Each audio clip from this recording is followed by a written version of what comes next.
Hello students, let us continue the topic on sequences and series. In this session, I am going to discuss about some theorems on convergence of sequences and some more properties of convergent sequences. Before that, let us recall some definitions and examples of previous sessions.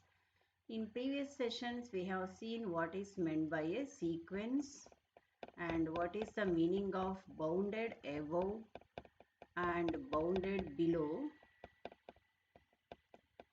Then also we have seen convergent sequences, then limit point of sequences. So if you denote a sequence by Sn, and if all the terms of the sequence Sn are less than or equal to a particular real number k, then the sequence is said to be bounded above. That is, all the terms are less than a particular number, or this is called as the upper bound for the sequence. Similarly, if all the terms of the sequence Sn is greater than or equal to a particular real number k, then we say that the sequence is bounded below. And this is true for every n greater than or every n belonging to n.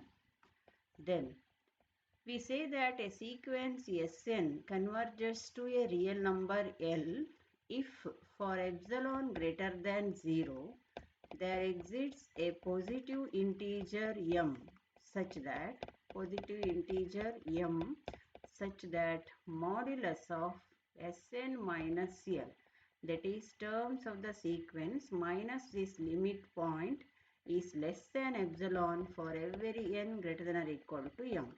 So this is an important definition of convergent sequences, that is using epsilon definition. Sn minus L modulus is less than epsilon, or in other words, this is equivalent to writing limit n tending to infinity Sn equal to L. So L is called as the limit point of the sequence. So if it converges to L, that L is the limit point. Then we have seen a theorem under convergent sequence. That theorem says that every convergent sequence is bounded. And what is the limit point of the sequence? So if L is the limit point of the sequence, then it means that for epsilon greater than 0, or there exists epsilon greater than 0 such that Sn, that is terms of the sequence, belongs to the interval L minus epsilon L plus epsilon, and this is true for infinitely many values of n. For many values, for infinite terms Sn, infinitely many values of n, the terms of the sequence are within the interval, or in the interval L minus epsilon, L plus epsilon, or within these 2 points. So here, for example, the limit point, if you consider the sequence Sn equal to minus 1 power n, we can see that the terms of the sequence are minus 1, plus 1, minus 1, plus 1, etc.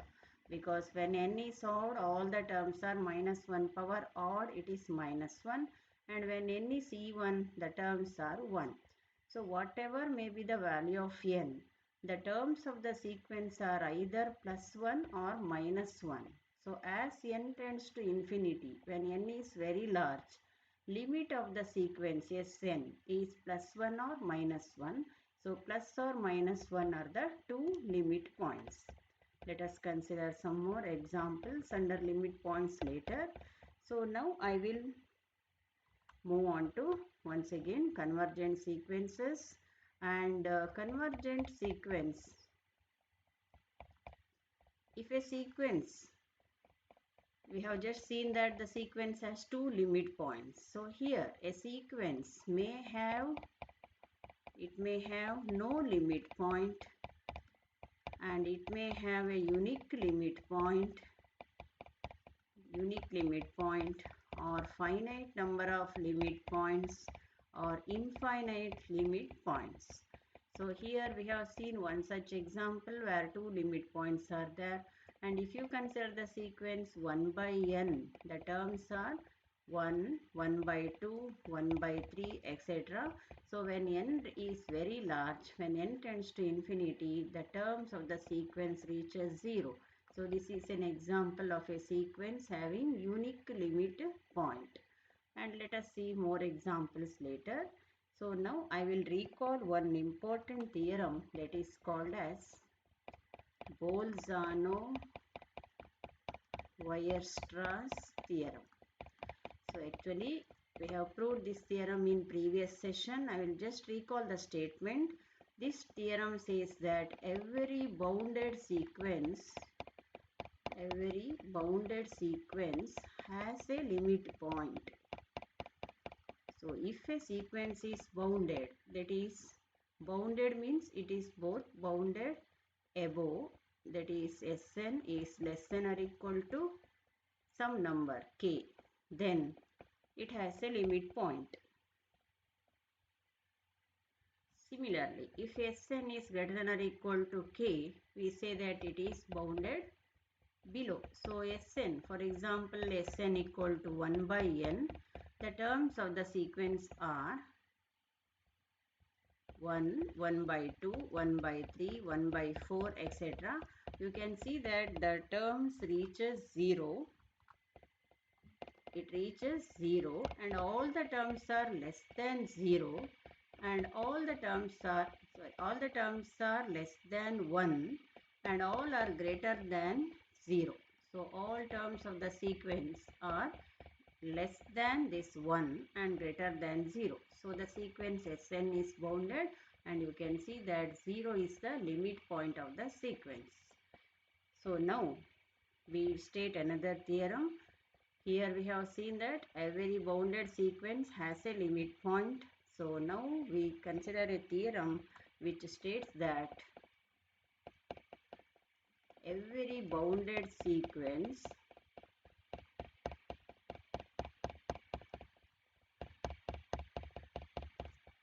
with a unique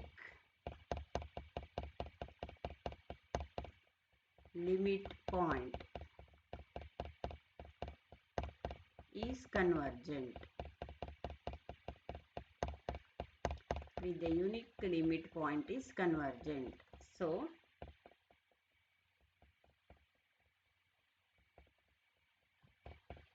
let us prove this theorem. So before considering the proof, we shall use now Bolzano-Weierstrass theorem. So first of all, it is given that we have a bounded sequence, a very bounded sequence. So consider Sn as a bounded sequence.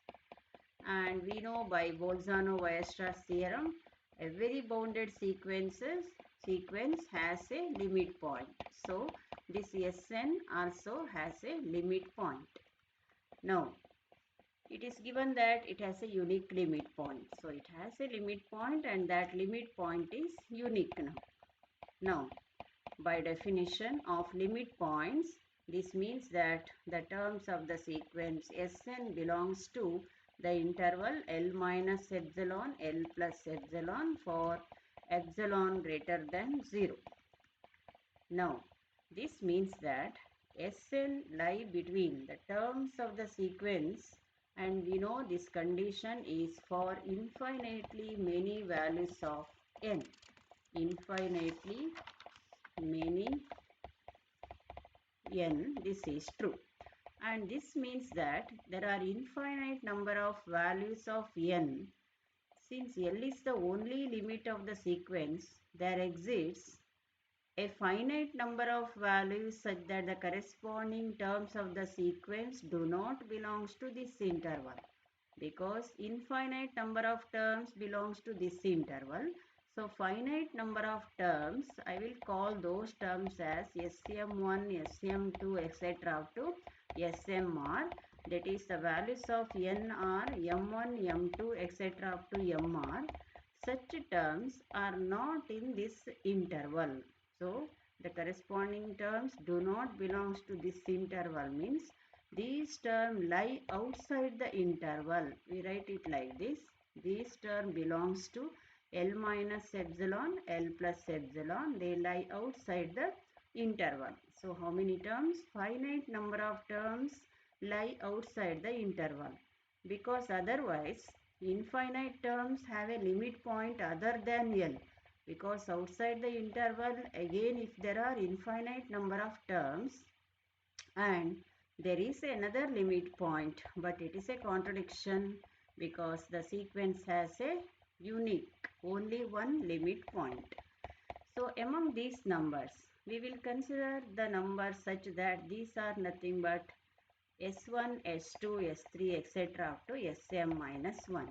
That is, we assume that this m minus 1 is the greatest of such values of n, such that S1, S2, S3, etc. up to Sm minus 1 lie outside this interval. So these values are outside the interval L minus epsilon, L plus epsilon. So this means that Sm, the other terms, next Sm, Sm plus 1, Sm plus 2, etc. all are actually up to Sn, the terms like that. These terms belongs to L minus epsilon, L plus epsilon, because this finite number of terms, they lie outside the interval, and there are infinite number of terms which lie in the interval.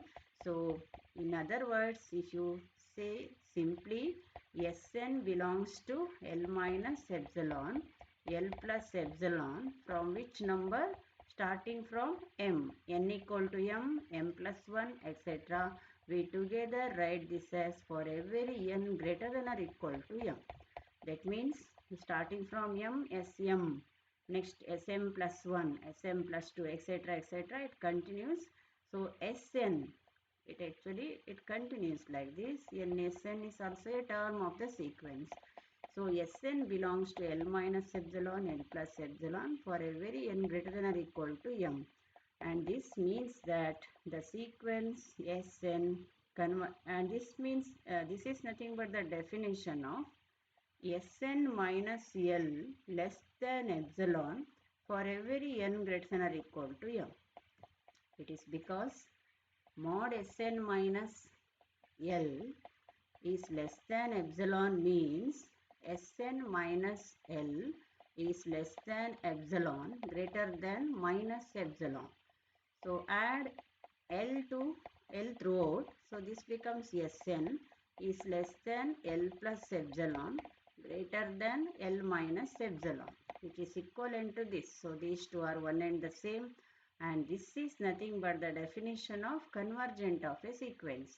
So this implies that limit n tending to infinity Sn equal to L, or this means that Sn converges to L.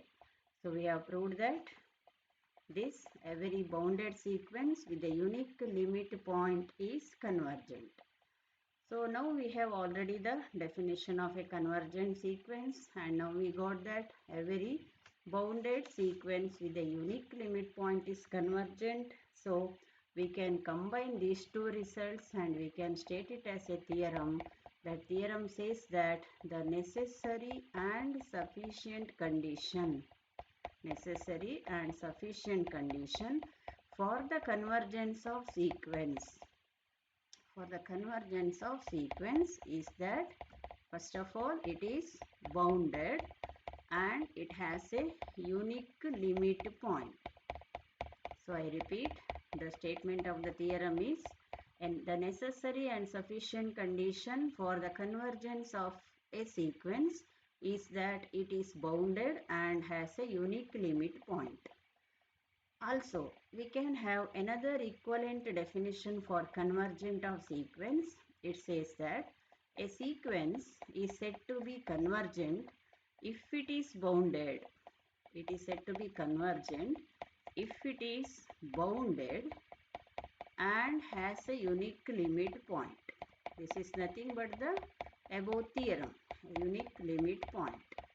And if a sequence is convergent, we know that there are two limits, they are called as limit superior and limit inferior, and when it converges they are the same. They coincide and they have a common value, and that common value is taken as the limit of the sequence. They are same, limit superior and limit inferior, and that is taken as the limit of the sequence.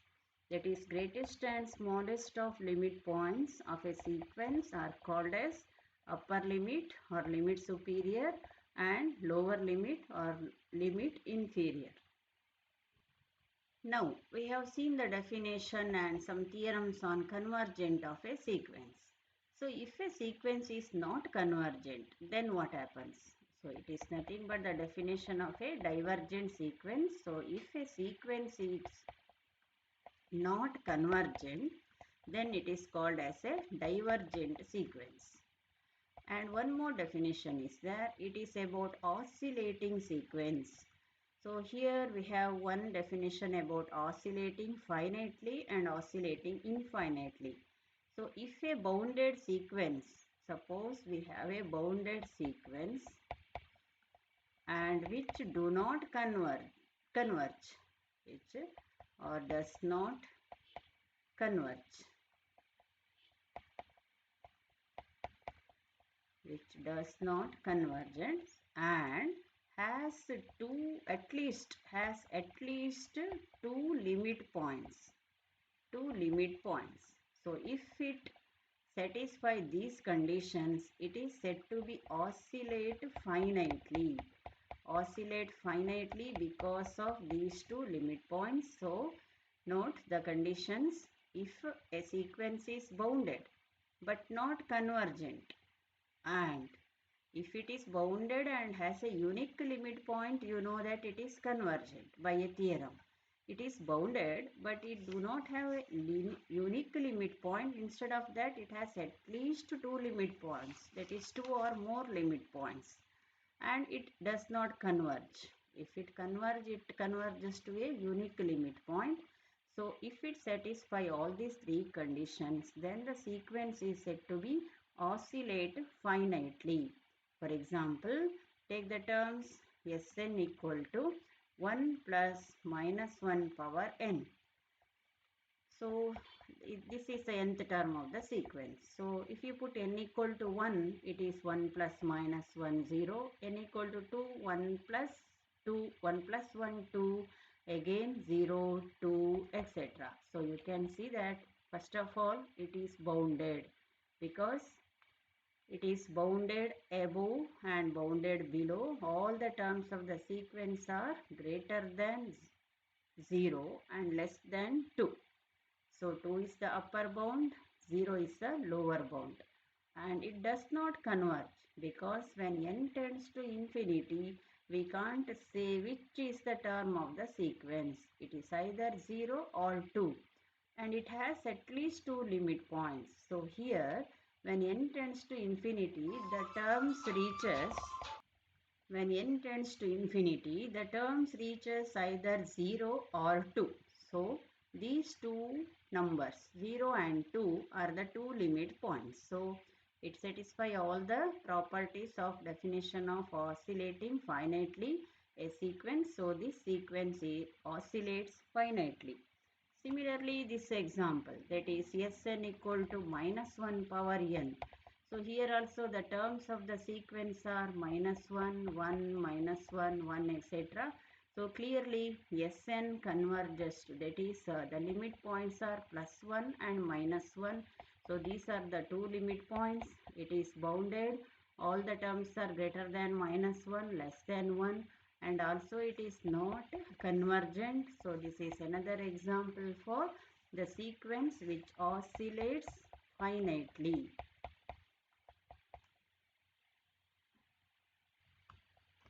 So a sequence oscillates finitely if it is bounded, not convergent, and at least two limit points.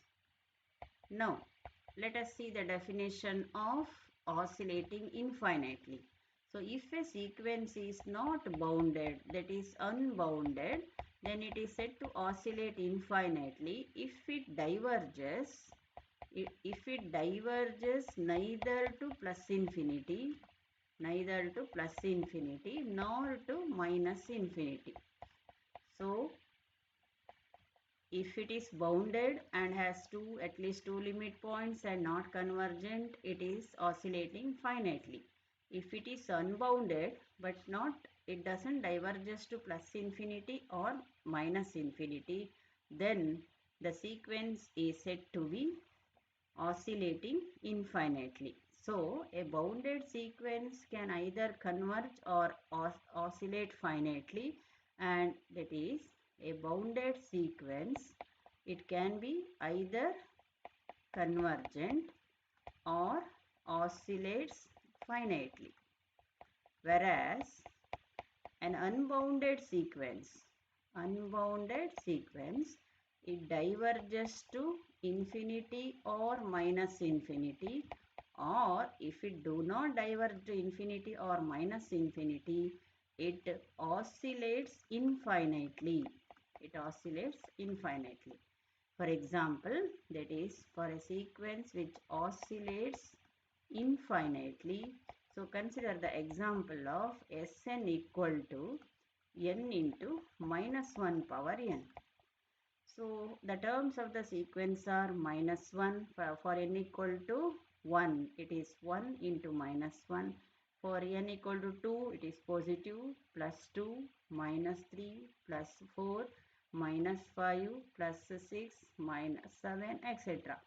So you can clearly see that this sequence is unbounded. We cannot say which is the greatest term of the sequence, which is the smallest term of the sequence. See, negative terms are go on decreasing. We can't say which is the smallest term. Similarly, positive terms are go on decreasing here. So we can't say which is the highest term. So clearly the sequence is unbounded. And also, when n is very large, as n tends to infinity, what about the terms of the sequence? Does it convert to plus infinity or minus infinity? No, it not converging. Neither it diverges to plus infinity nor to minus infinity. So here, this sequence is therefore, it is oscillating infinitely. Okay.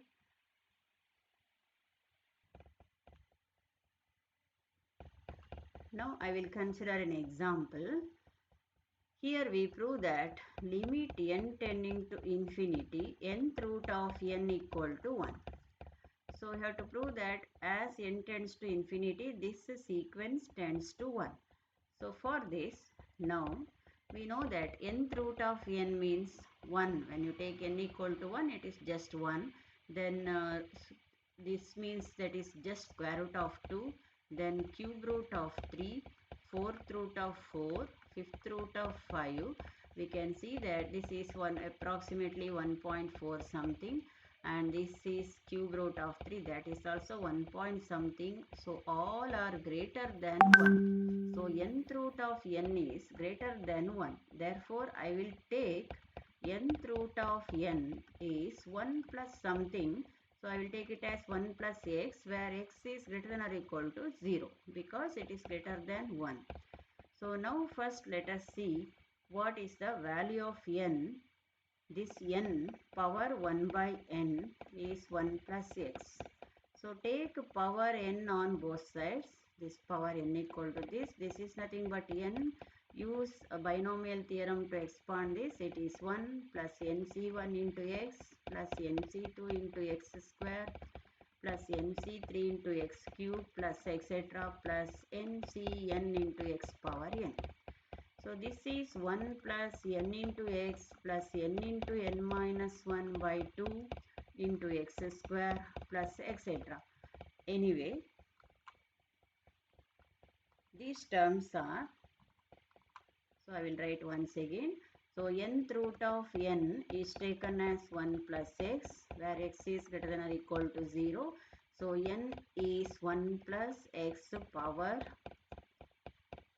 n. So this is 1 plus nc1x plus nc2x square plus etc. plus ncnx power n. This is nothing but 1 plus nx plus n into n minus 1 by 2 into x square plus etc. Anyway, these terms are greater than n into n minus 1 by 2 into x square, because it is this term plus something. Anyway, these terms are greater than this single term. So n is greater than n into n minus 1 by 2 into x square. So let us see the value of n. 2n is greater than n into n minus 1 into x square. Cancel n. 2 by n minus 1 is greater than x square. So x square is less than this. I will take the modulus. So or square root, mod x is less than root of 2 by n minus 1. And we have to assume that n is greater than or equal to 2. It is because if n is 0, this is minus 1, square root of minus 1 not defined, square root of negative number, and this is x square, this is positive. And if n equal to 1, this becomes 0. So if n equal to 0, this will be negative, and if n equal to 1, this will be 2 by 0, which is infinity not defined. So we cannot take n equal to 0 and 1. So we assume that after that n values are 2 or more. So n is greater than or equal to 2.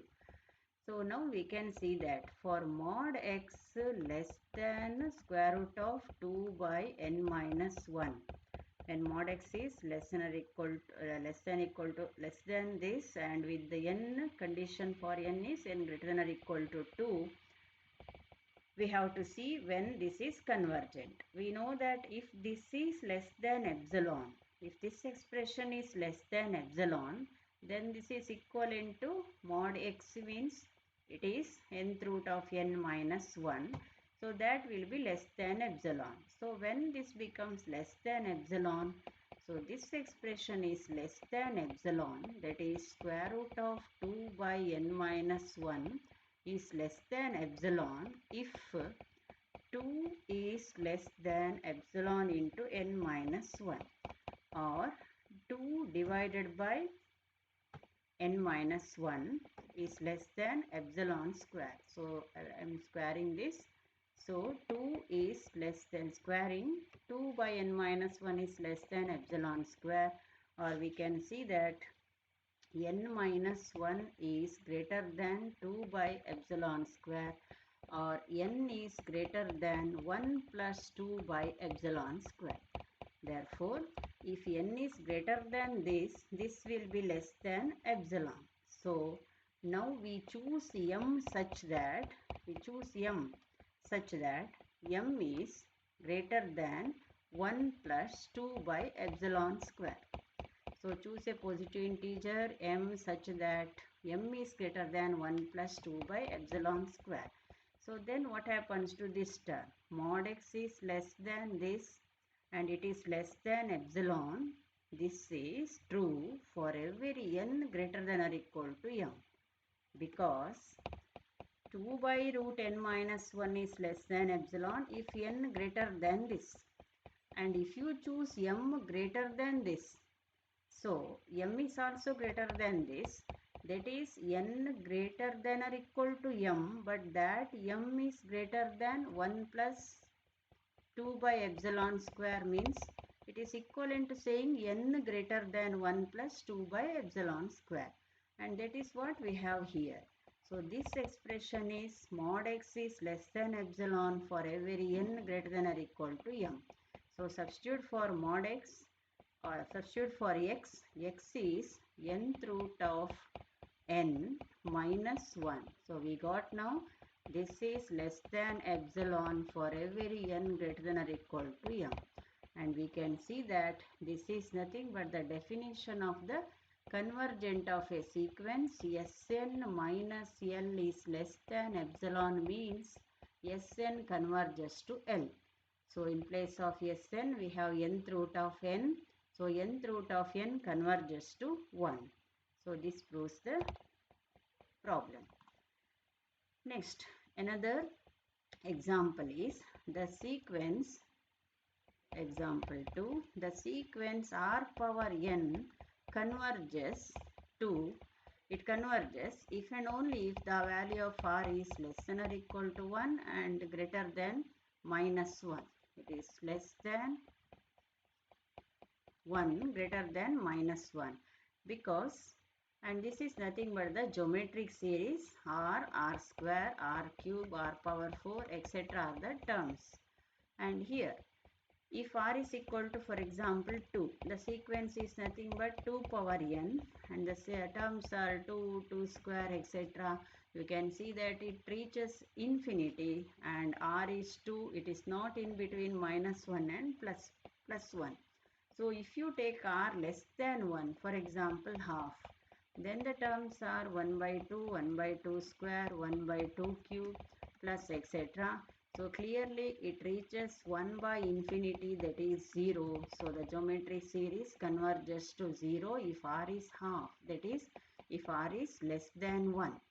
And similarly if you take r equal to minus half, then the terms are minus 1 by 2, then minus half square, that is minus 1 by 2 square, then minus 1 by 2 cube, this is minus half square, it becomes plus, then plus 1 by 2 power 4, minus of power 4 etc. So this is again a geometric series with the first term a equal to minus half and r equal to minus half, once again the common ratio, and this also converges to 0 because when n is large, denominator is very large, so it converges to 0. And there is a formula to find sum to infinity of the terms, that is a by 1 minus r. Anyway, now we don't want that. So this is a geometric series with r equal to half and this is with r equal to minus half and both converges. So this is an important result and no proof is not included. Now I will prove one more problem that says that limit n tending to infinity 2n minus 3 divided by n plus 1 is equal to 2. So using epsilon definition I will prove this. So for that, this is Sn, this is L. So I have to prove that 2n minus 3 by n plus 1 minus L is less than epsilon. So we shall see for what value of n it is less than epsilon. Now this is less than epsilon if 2n minus 3 minus 2 into n plus 1 divided by n plus 1 is less than epsilon. This is 2n cancels, minus 3 minus 2, numerator is minus 5 by n plus 1 is less than epsilon. So after taking modulus, this is equivalent to 5 is less than epsilon into n plus 1, or 5 by epsilon is less than n plus 1, or n is greater than 5 by epsilon minus 1. So as in the previous problem, we choose m such that m is also greater than 5 by epsilon minus 1. So now we have seen that this expression is less than epsilon if n is greater than this. So this will be less than epsilon if n is greater than this. But this is equivalent to saying this is less than epsilon if n is greater than or equal to m. Because if n equal to m, both are equal to this, n equal to m, since n is greater than this, m is also greater than this. Otherwise, if n is greater than m, but m is already greater than 5 by epsilon minus 1. So this is same as saying n is greater than 5 by epsilon minus 1, which is true. For if this condition is true, this less than epsilon is true. So we have now this relation is less than epsilon for every n greater than or equal to m. So this means that this sequence converges to 2. And then one more problem. Sn equal to 1 plus minus 1 power n divided by n converges. It converges, so we are doing it orally. The terms are 1 minus 1 by 1, 1 plus 1 by 2, 1 minus 1 by 3, 1 plus 1 by 4, 1 minus 1 by 5, 1 plus 1 by 6, etc. So this is 1 minus 1, 0. This is 3 by 2. This is 2 by 3. Then 5 by 4, 4 by 5, 7 by 6. Similarly, next term is this one, 6 by 7, etc. So now look at the terms. 0. This is approximately 1.5, 0.6. Then this is 1.25, 0.8, and this is point, and here 5, 0.6 something, and then 440, that is 6, etc. So we can see that all the terms which are greater than 1 are decreasing. This is 1 point, this is 1 point, this is 1.1, then 6. So these terms are go on decreasing. That is, all the terms which are greater than 1 are decreasing, and it can reach maximum the number 1. So they reaches 1. Similarly, the other terms you can see here, this is 0, this is 0.6, 0.8. They are gone increasing, 0.8, 0.9, 0.99, etc. They also reaches the number 1. So anyway, the terms of the sequence as n tends to infinity, it is equal to Sn is equal to 1. So 1 is the limit point of the sequence, and this sequence converges to 1. Similarly, one more simple problem. Sn equal to 1 plus 2 plus 3 plus etc. plus n divided by n square. What about the convergence? So by a formula, 1 plus 2 plus etc. plus n is n into n plus 1 by 2. So the terms of the sequence are this. So if you find limit n tend into infinity Sn now, it is n into 1 plus 1 by n divided by 2 into n square. So n cancels. As n tends to infinity, this reaches 1 by 2. So this sequence Sn converges to half. So this is about some problems on convergent, divergent, and oscillating finitely and infinitely sequences. Thank you for watching.